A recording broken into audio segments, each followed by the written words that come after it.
This is likely your mental image of human history, a single, orderly line of apes slowly standing up and becoming us. This model is wrong. Evolution is a messy, branching tree. For most of our history, multiple different lineages of our ancestors lived at the exact same time, with many of those branches ending in extinction rather than progress. 70,000 years ago, the Earth was home to at least 5 or 6 entirely different human species living simultaneously. These were intelligent beings who built tools and mastered fire. If we were all similarly equipped for survival, why are we the only ones left?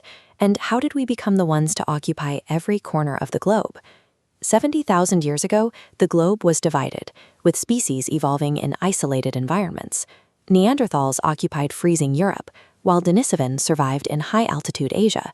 In Indonesia, the 3-foot-tall Homo floresiensis lived on isolated islands, while Homo sapiens remained within Africa.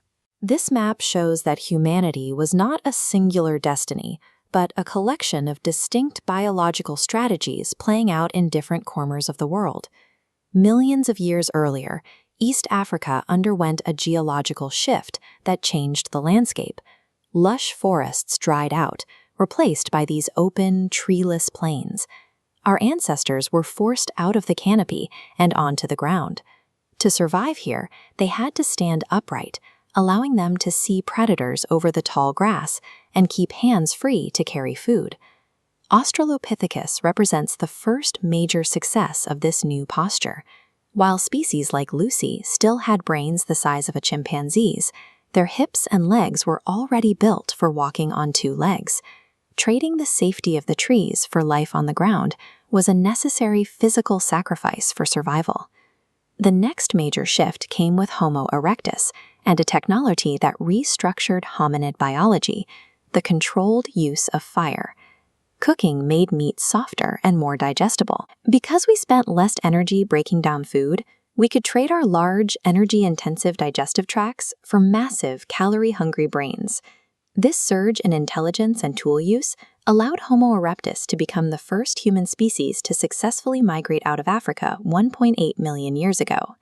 They seeded the planet with early human populations, beginning a long period of evolutionary isolation. As these groups drifted apart, they evolved independently to survive the extremes of their new homes. In Europe, Neanderthals developed stocky, thick-boned bodies to conserve heat, alongside massive brains focused on enhanced vision and smell. On resource-scarce islands in Indonesia, populations underwent insular dwarfism, shrinking to just over 3 feet tall to survive on limited food supplies. Meanwhile, in Africa, Homo sapiens were evolving through a different trade-off. We lost muscle mass and bone density to fuel the growth of a highly complex prefrontal cortex. While our relatives became physically dominant specialists, Africa produced a physically fragile but hyper-intelligent generalist. 70,000 years ago, Homo sapiens finally left Africa in a second massive wave of global migration.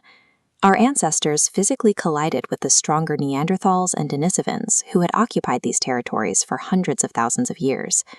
We overcame our physical weakness through superior communication, larger social networks, and the invention of projectile weapons like the bow and arrow. In this era of direct contact, the cognitive advantages of the prefrontal cortex proved more decisive than raw muscular strength. We did not simply replace these other species. We interbred with them, absorbing their DNA as their populations declined. Billions of modern humans still carry Neanderthal genes that influence our skin color and sleep patterns today. We also carry Denisovan DNA, which allows specific modern populations to thrive in extreme, high-altitude environments. By 30,000 years ago, all other human lineages had reached their end, leaving Homo sapiens as the sole representative of our genus. We are the lone survivors of a crowded Earth because our brains allowed us to cooperate, adapt, and weave the genetic legacy of our relatives into our own.